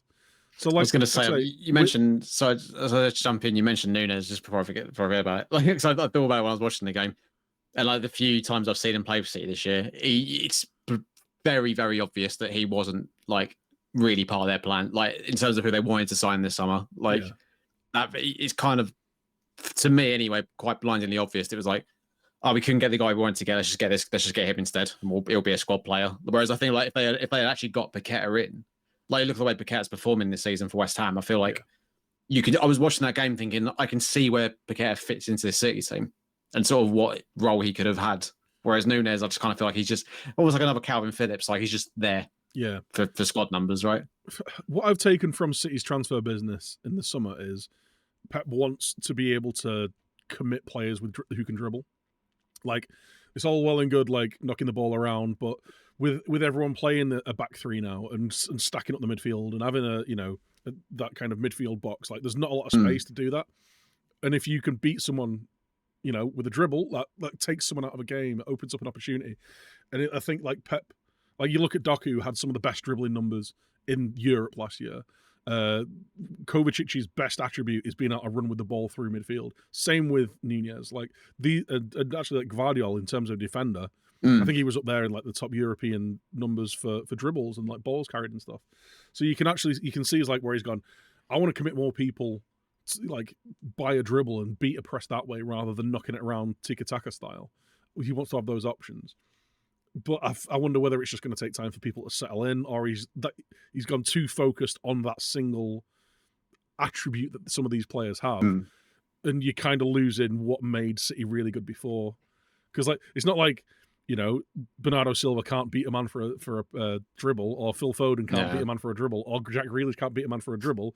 You've beaten that out of them. You've stopped them doing that. Like you don't need to sign players who can dribble. You've got them. You just need to let them dribble. Like I don't know. It feels like a weaker City side this year. I agree with that. And time will tell whether it all settles down. The one thing is, like, we've seen so many players have a really poor first season under a Pep team, or in a Pep team. So it could also be the case of next year they come back out and all these guys look world class. And you go, thing, right? I can't believe I ever thought Kovacic wasn't as good as Gundogan. Like, look at him, he's scored 40 goals this year. Yeah. It's I was gonna say, like, it's her time will tell. Like, we're saying this now, and obviously, again, I think it's more in the hope that, like, it's a more interesting conversation than just like, no, City are really good, they're just gonna win again this year. But like, I can't wait till it gets like March time and us going, so they're winning it again, are they? See, it's 12 points clear again, aren't they? Yeah. As everyone else is just taking points off each other, and they go on their customary 20-game unbeaten run, like, or 20-game winning run even. As always, the top 4 race will be more interesting than the title race, as it always seems to be. Yeah, because I don't necessarily think the relegation fight is going to be that interesting this year. So no, it's all going to be the Europe races. Other than Bournemouth are doing they're trying real hard to be involved in that conversation. Oh, mate, I'm not having this new Bournemouth manager. I know I sound like an old geezer. I'm not having this new Bournemouth manager. Like, I'm not. I think I said to you, we're playing club stuff, and I was like, is it too early to start calling him a fraud? Listen, Gary O'Neill's sleeping very soundly at night, isn't he? Yeah, like, I get it. I did look for their fixtures. A Bournemouth fan pointed out to me, they've had a difficult start. Look for their fixtures. They played a lot of the big sides. But like, I think I said this at the start of the season after we played them first game. It just smacks of a team that are just like, oh, look at their possession stats. It's like, yeah, but they just pass the ball around the back for 60 minutes and don't do anything. So it's kind of like, I don't really care about how much possession they have. I don't do anything with it. So, yeah, they're ones to me. I'm like, people aren't really talking about how the Bournemouth have been the start of the season, and I think they need to kind of pick it up soon. Otherwise, they will get dragged into it. With Bournemouth, where like people get really preoccupied with how they play rather than the results they're getting. Yes, and there's a couple of really good examples for this: Leeds, and Swansea. Like, look at the football they play. It's amazing. It's like either like really possession heavy. Like Swansea play like Barcelona's like, Barcelona in the Championship. Like, they're 20th. So like... It doesn't matter. Like, and same with Leeds. It's like, oh, look how entertaining they are. It's like, of course it's entertaining. They're conceding 5 a game. Like, you're getting your money's worth with every ticket. Like, exactly. I nearly started turning up at Ellen Road to watch Leeds lose. That'd have been great. Best football I've seen in years. Well, on that. I don't know you. I haven't got any awful pundit takes from this week. 2 minutes to choose. Yeah, I mean, I was gonna say, to be fair, I will special mention. I don't want to class him as a pundit, but like Mark Goldbridge put Jared Bowen in his Premier League worst 11, and I that's all I've got really. He supports the team really that's got Anthony in it. I mean. Yeah. Cognitive dissonance. There we go. I watched the clip and I was like, no, this is bait. So I'm just gonna move on. But so rather than a crappy pundit take this week, I want to actually pose a question to you. We're 8 games in now. We're getting towards we're in October, getting towards November. I feel like this is usually around the sort of time of the season where you start seeing clubs hit the panic button and make a managerial change. Who do you think is the most likely to be the first manager to get the boot this season? Off the top of my head, we've mentioned Iriola at Bournemouth. Like, they've spent a fair bit of money in the summer. And I'm just thinking, if it doesn't start working soon, the new owners are all going to want to see a return on their investment. And if they're languishing in the bottom 3 near Christmas time, I can't see them sticking with him, to be honest. Yeah. I don't think he will get sacked. But obviously, Ten Hag seems to be under pressure every single week. But again, I think he'll be fine. And the interesting one, I think, is Vincent Kompany at Burnley, because they've not exactly set the world alight since they come back up. Yeah, I mean, the obvious ones aside, I mean, Sheffield United, there's always a discussion around how long he's in his job for. Because especially when you've got the owner saying he's still got what's his name in his phone number? Chris Wilder. Still got Chris Wilder's number. I still get on really well with Chris. I was like, why are you bringing him up? No one said anything. I don't think Luton are going to get rid of anyone, because I think it'd be mental, because like no one expected him to come up anyway, and no one's expecting him to stay up. So like I said the other week, just enjoy the ride, Luton fans. Just enjoy the season. Take that money with you down, and maybe build something like going forward. But the company one is a really good shout. I'll quickly touch on the Ten Hag thing. I don't think it'd be stupid to get rid of. Obviously, he's under pressure, needs to get performing. If it carries on and we're 15th by February, March, or like we finish the season 10th or below, I think he's gone. I think we need to be up in the top 8 and go from there. I said it previously, I think he's a little bit of a victim of the success he had last year, overachieved massively last year. I think if he had this season last year, no one would be talking about it, because it's expected. No. Because he finished third last year and got a trophy. Now it's like, all right, it's all gone wrong, even though we're a couple of wins off top 4. Yeah. Well, again, I think he'll be fine, and the board, I think, have come out said the same. The Burnley one is really interesting because obviously they were lauded by the way the company was lauded for the fact that he massively changed the way that Burnley play football, changed like in one season. I don't want to say there's been a culture change, but there's been a style change, 100%. Yeah. And it kind of like took the championship by storm.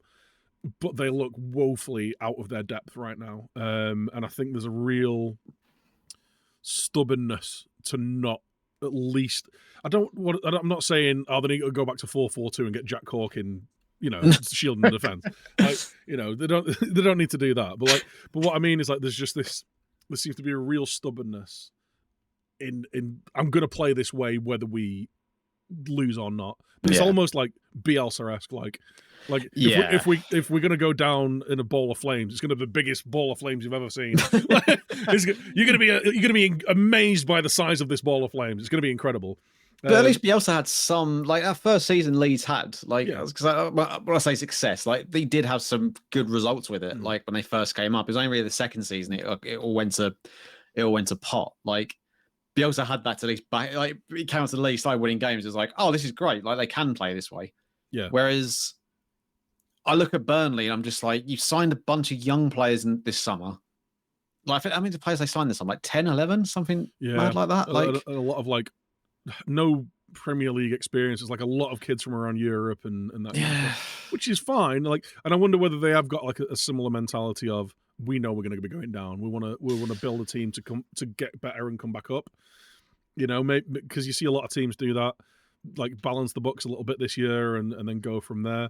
I mean, let's not forget though, like this is a Vincent Kompany who was being touted for the Spurs job like not too long ago before they got Anjin, and I feel like there's a lot of pressure, and like there's a lot of people know Raz around the FM community. Like he's a regular in my Discord and a lot of streams, but he's a big Burnley fan, and what a comment he brought up was, or a comment he made was, I'm getting a bit sick of these Pep disciples who like just have zero awareness of when to actually like adapt or change, or like when things aren't going your way. Like sometimes you need to just like stem the bleeding before you can like go and try and do what you want to do in the first instance. And watching Burnley sometimes it feels like that. Like they'll have a couple of things that'll quite kind of go well, get overexcited and then just leave themselves completely open defensively and get torn to pieces. It's exactly what happened at the weekend. Like they went 1-0 up and ended up getting slapped around. Like they'll play some nice football, but it's no good playing nice football if you're losing every game 4-1. Like no. I remember saying last year when Burnley were doing well and Company was getting linked with, I think he was getting, I think got linked with us. Like there was obviously that period last year, Moyes was struggling. A few West Ham fans in my chat were being like, we should go and get Company. And I'm like, we feel we always should wait a little bit. Like not just in terms of Moyes, but just in terms of Company. Like this is what, second job in management? Like, and he's doing really well in the Championship with Burnley, but like it's Burnley in the Championship. Like we've just gone down. Like most teams, Scott Parker does really well in the Championship with teams who just get relegated. I don't want him anywhere near my club. Like it doesn't mean he's a good manager.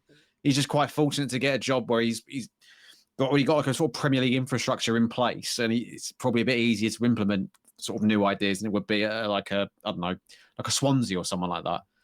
So I'm not saying I'm not saying I always thought Company would come in and do this badly, but I was always like, let's wait. Let's see how he does when he comes to the Premier League before, linking him with all these top 6 jobs or whatever.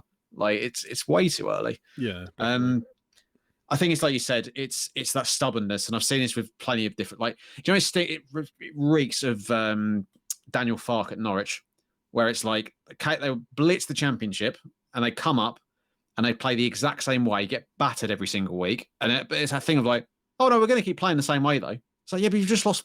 Mikel Antonio scored 4 goals past you, Daniel. That's not acceptable in any stretch of imagination.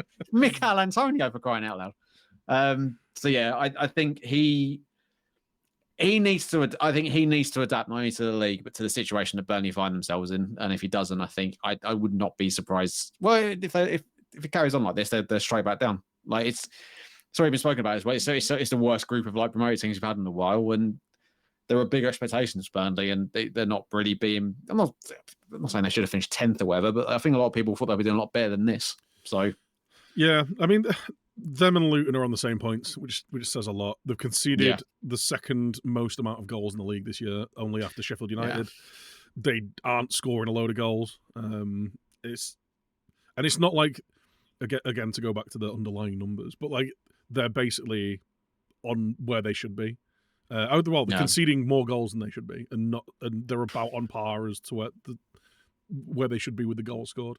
So they've scored the goals that they created, and it ain't many. I think it's again only second to Sheffield United in terms of how bad they've been, or unproductive they've been. And yeah, it needs turning around. I wonder whether it is evidence of like certain managers can only work at a certain level of club, because like there's no denying, like he had Burnley playing some fantastic football last year, and you wonder whether he was at a Brighton or a Villa, whether it'd be a different story, or if he had taken the Spurs job, whether it'd be a different story. He's got better quality players who can play this kind of football better at this level. It's always the argument of like, oh yeah, well, would Pep do as well at Everton, like with the players he's got? Well, of course he wouldn't. Like, they're Everton. Like, look at the players they've got. Like, they're not buying £300 million of goalkeepers till he decides which one he likes. It's a different argument. But I don't think he's necessarily become a bad coach. No, but he's just. I think that one of the things of being a coach at that level of club, trying to build your career, you need to prove yourself, show that you can have a bit of versatility, show that you can be stubborn and not give up, and set a team up not to be beaten and not just be flashy attacking football. Yeah, things like Eddie Howe's done, even Potter did, when he was at Brighton. They weren't always they were playing nice football, but the big criticism of them was they didn't score enough goals. They didn't concede a load, but they didn't finish enough chances. That was always the big criticism of Brighton, wasn't it?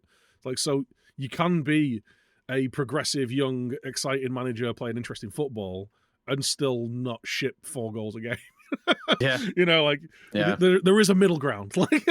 Absolutely, there is a balance to this. Yeah. So yeah, I think Company might be. If I had to put money on it, I'd say Company would be the first one to go, or Paul Heckingbottom. But I think what's the point? I think the thing that would save, to get back to your original point of who I think the first one to go might be, the only thing that I think with Company is that they've obviously bought in massively to how he plays and the kind of players he wants and all that kind of stuff, and maybe there is an acceptance that they might go down, or there's a probability they'll go down, and he could. But if there's an agreement that he's going to stick around and work with the team again and bring them back up, and do that thing like we saw Villa do, go down to come back up and stick, or like Fulham done, go down to come back up and stick, or Wolves. There's numerous examples of a manager sticking around to bring them back up with the right kind of setup. More time. I think Dyche did it. Yeah, with Dyche. I think Dyche did it originally, didn't they? Yeah, they came up, went down, and stayed for 5 years. Yeah. So maybe they've got that mentality there. I think Heckingbottom, they're just looking for an excuse to get rid of. Unfortunately, when you see him in interviews, he doesn't look very confident. His team aren't performing. He's resorted to the ultimate in football, relegation battle cliches. Just they get spanked 8-0 off Newcastle, and it's well, next week we should have to defend a bit better, and attack a bit better, and maybe we'll be okay. It's God, just conceded 8 goals. Well, we won't let this define our season. So it very well might do, mate. He's got a very glass-half-full attitude for a man that's just lost 8-0. Respect it, if anything. Yeah. The sheer obliviousness is quite impressive. Fair play to the guy. Christ. I think he's knocking on the exit door, but everyone else is kind of doing all right. I say, Dyche at Everton, I think they're playing well, just not getting the results. You know what? An outside shout might be Thomas Frank. After the really successful first couple of seasons, they've only won 1 game this year. They're not scoring a lot of goals. I know they're missing Ivan Toney, but by the sounds of it, it looks like he's going to be off anyway, either in January or the end of the season. So I wonder whether if they come back from the international break and lose 2 or 3 more games, they could find themselves in a relegation fight. And don't get me wrong, I think he's done a wonderful job. I think the team play really good football, but I wonder whether there's a little bit of, there's not been a lot of adaptation in in this now the 3rd year. They're playing the same way, solid hard to break down, hit on the counter, take the advantages at set pieces. And it's like people will go, all right, well, we'll just mark your big guys on set pieces now. And they're going, oh, shit. What do we do now? Yeah, I think they'd be mental. So, I'm going to come across as massively hypocritical because I wanted Moyes sacked last year for pretty much the same thing I'm about to describe here. But like, he's had 2 brilliant seasons in the Premier League. Yeah. I think you can kind of let him have, because ultimately I don't think they're going to go down just because there's, like we said, 3 worst teams, right? I think you can kind of allow him this year to be a bit of an off year, especially like say with Tony not there. If they do get a big fee, like sort of looking at 70 odd million for Tony, yeah, I think just giving that money to reinvest it back into the squad. Like, so they when again they had to bring Neil Maupay back to the club, which is so it must be really desperate times. Yeah, because they had that German guy, Schrader. Yeah. So I think he picked up like a big lot. I think he was looked at as like the guy to sort of be the long-term replacement. He picks up like a massive injury, so hence why let's bring Maupay back. So I think if they get big money for him, given that transfer budget, let him do his thing. I think Brentford sacking may be absolutely mental, but it's Premier League football. I've seen more. Ranieri got sacked 6 months after winning the league with Leicester, so anything's possible at this point, isn't it? So I feel, and I agree. Like I think they're mad to get rid of him. The only thing is with that. Well, the only reason I bring it up is it feels like other than Bournemouth and Sheffield United and potentially Burnley, they're the only one that's like underperforming. Like if Villa or Brighton or West Ham, like again this season, were down in that like in the same positions at like 15th, 16th, people will be talking about them, like their managers like being under pressure. So like he's had a couple of great seasons. If anything, he's earned an off season as long as they stay up. Yeah, like I think he's earned the right to kind of to have that 1 year off and a poor year or a poor half year, and give him the opportunity to bring it back. But other than that, like I don't think there's a lot on there in the Premier League where they're going to be really under pressure. I've already talked about Ten Hag. He's under more pressure. I just don't think he'll go. And I think, like we've said in the past, I think the United board have been mental to do it. They'd only do it to try and draw some attention away from the other stories at the club. And at the end of the day, who's going to come in, work with these players who are all Ten Hag players? Like, who's going to come in and do any better with it? Like, it's... Yeah, I asked on Twitter the other week, didn't I? I was like, I think it was after he lost the Galatasaray, and I said, like, if they were to do it, like, I was like, who are they bringing? So I think my suggestion, I was like, I sat for like 20 minutes being like, I can't think of a realistic appointment that would work. And the only name I could come up with was Eddie Howe. And I don't even think that's that realistic in terms of like, it sounds mental as like he wouldn't take the United job, but at this point in time, I think he's got a perfect setup at Newcastle, right? So I was like, outside of that, he's got the team playing really well. He's under way less pressure, and he's just beating PSG at home. Like, exactly. Why leave? Why would you? I don't think the Ten Hag out. Like I said it almost a bit tongue in cheek on Twitter, but like I kind of mean it. It's like with all the stuff going around and like all the pressure on him. Maybe there's some of these players thinking, I'll just wait until there's a new manager coming in, give him a new contract.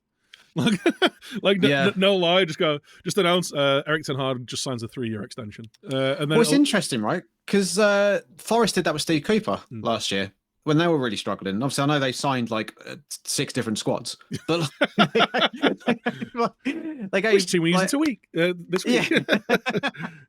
But like Forest were really struggling. There was loads of reports being like, oh, he could be gone tonight if they lose. Next day, he's got a new 5-year contract, and not like straight away, but bit by bit, Forest started improving, and like he was like, if anything, like I said, gave him more authority in that sense. So I don't actually think that's the worst shout. I really don't. I think that's actually not the worst idea. I think with United have obviously identified him as the guy to come in and be the next thing after the Woodward era. Like, and they're giving him basically carte blanche on the players that he wants. Like, they brought him in. One of the big things that I've taken away from an interview is he was told that they wanted him to change the culture around the club and the expectations around the club. And after a year, like how much can you do in a year when a lot of the players are still the same? So like he's obviously going to be the guy for the foreseeable. So I don't like, even if I don't see it happening, but we lose against Sheffield United, you go, we're still backing the manager, and everyone goes, oh well, you always say that. New 3-year extension, but no, he's the guy. He's going to turn it around. If you don't want to be the transfer window's coming up. Leave, like just get out, and then we'll go from there. But I'm at the point now where with United I'm sick of the continuous it's like the cycle of Chelsea managers getting fired, but without the success. Because it's just this kind of it's more like silt being piled on top of silt at the bottom of a river, which is, the shit river without a paddle that you're in. You know? So at this point, just like back someone, let's like have someone stick around, and we'll see where we are in 3 years, because it's at the end of the day. Hopefully the rates tank enough so that the Glazers sell. Like, there's no money left in it. Get fingers crossed. Get out while there's still some money in there. Yeah. That said, though, if you lose Sheffield United, that should be a sackable offence. Oh yeah. But, so I think that in that instance, probably fine to get rid. But the old losing to Norwich a few years ago, isn't it? Yeah, exactly. Yeah. If you lose Sheffield United or Luton, you should be gone. You should be gone instantly. You should be like. Don't make back on the coach after the game. I don't make the rules, lads. It's just the way it is. Just the way it is. But I think that is pretty. Busy episode this week. Lots to talk about, but I think we've just about got there. Yeah, lot to cover, and obviously we've got the international break this week, so we'll have or very little Premier League discussion unless there's any big news that comes out. But we'll have some fun and exciting things to discuss, and hopefully you'll join us. We'll no doubt be space for some more hot takes, maybe some international football discussion, but no one really watches just questions as well. Yeah, it's very true. One of us are pissing friendly. Who cares? Yeah. Oh, like the yearly game would be interesting. I couldn't give a toss about it in Australia, so I literally don't care. We could lose 6-0, wouldn't be asked. Yeah. I would not care. Oh no. Anyway.